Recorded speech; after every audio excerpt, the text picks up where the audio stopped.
Chapter 801, Pretending.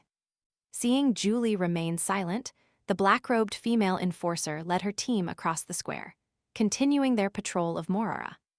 Julie stood there, staring at her back as if turned to stone. Hidden in the shadows, Lumion watched silently, musing to himself an old lover. That enforcer had a certain demoness-like charm.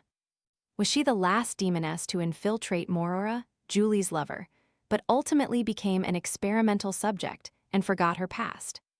Yes, the Knowledge Cathedral's Harroburg mentioned that in Morora, the past isn't important, only the present and future matter. Is this implying that after becoming an experimental subject or spending enough time here, ties to the past will gradually disappear, even memories can't be retained? This is somewhat like the people who disappeared in the Trier's catacombs, who were forgotten by everyone who knew them, but the effect is opposite and not as strong. Lumion felt he understood Julie's emotions better now. She might have willingly taken on the task of infiltrating Morora, hoping to find and rescue her lover, only to discover her lover had completely forgotten her, not betraying her, but simply not remembering who she is. Besides the two untainted demonesses around me, there's actually another who believes in true love. Julie must have another purpose in seeking Celeste, confirming her situation, obtaining untransmitted information, and perhaps items prepared for seizing 001. Lumion seriously considered the feasibility of attacking the enforcers without facing punitive consequences. After a while, Julie trudged back towards the carnivore bar, her face plain and her expression sorrowful, like a white Jimson weed swaying gently in the cold night wind. Lumion stayed vigilant, following Julie until she reached the carnivore bar before reappearing in his room using the shadows. A while later, lying in bed listening to the wind, Lumion's thoughts wandered aimlessly. Suddenly, he opened his eyes, noticing a troubling detail. Having become an experimental subject, Celeste's reaction just now was wrong.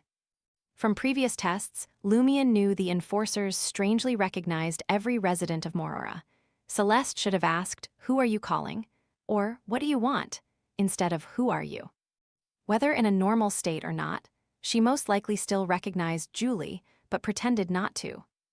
Lumion sat up, narrowing his eyes. LS Celeste, not a complete experimental subject yet. Is she pretending not to recognize Julie to protect her or to keep her secret safe, ensuring the plan continues?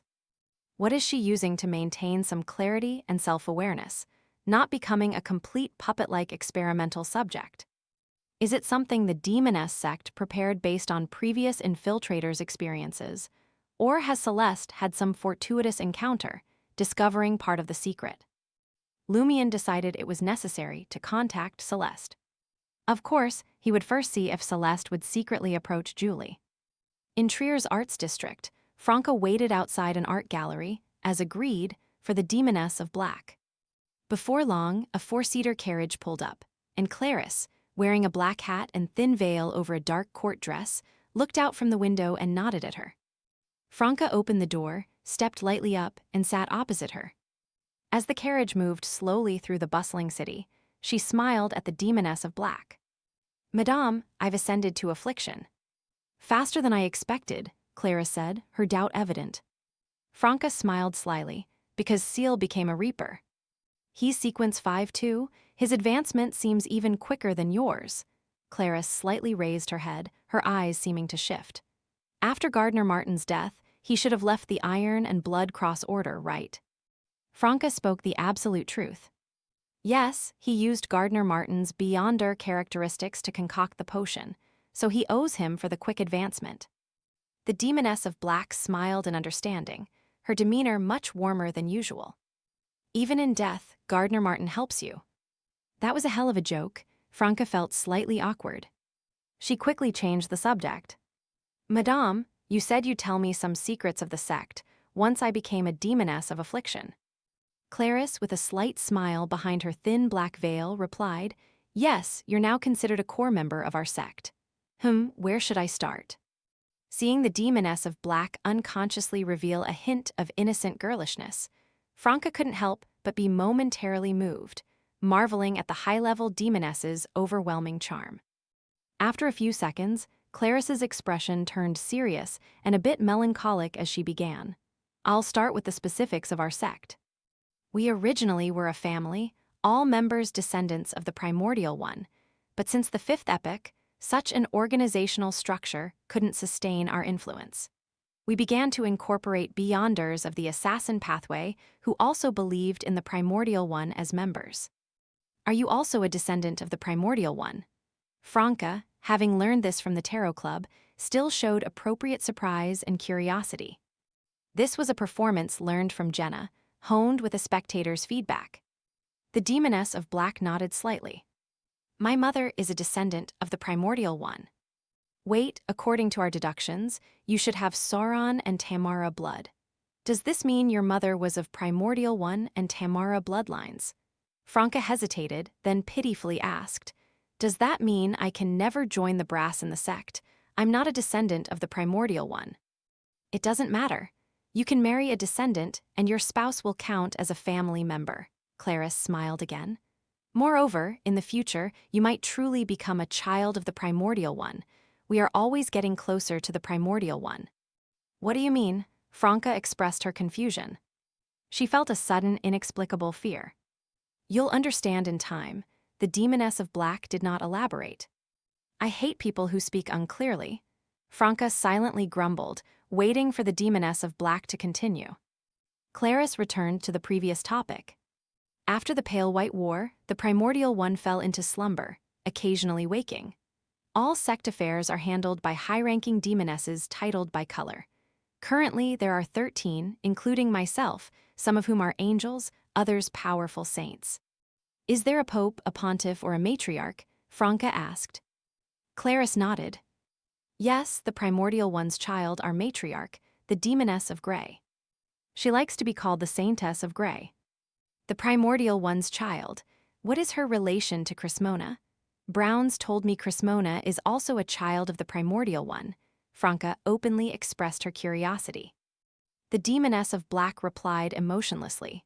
They are twins, but our matriarch was born as a male sequence 9 and later became a demoness. Twins, it seems the Demoness of Grey might know some secrets of the Crismona Night Pillar. Franca felt a strange sense of history merging with reality. The Demoness of Grey must have witnessed the fourth epoch. Claris continued. Each high-ranking demoness titled by color handles specific affairs, directly reporting to our matriarch. They do not have clear subordination among themselves, and we sometimes receive revelations from the primordial one, allowing us considerable autonomy. I came to Trier to manage sect members here, maintain contact with local collaborators, and clean up the mirror people.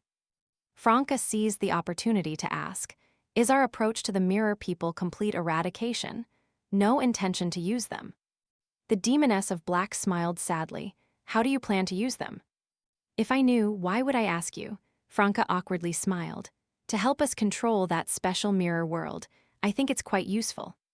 The Demoness of Black glanced at Franca, her eyes shimmering, and laughed softly. Why do you think we haven't mastered that special mirror world? Franca was genuinely confused. It wasn't an act.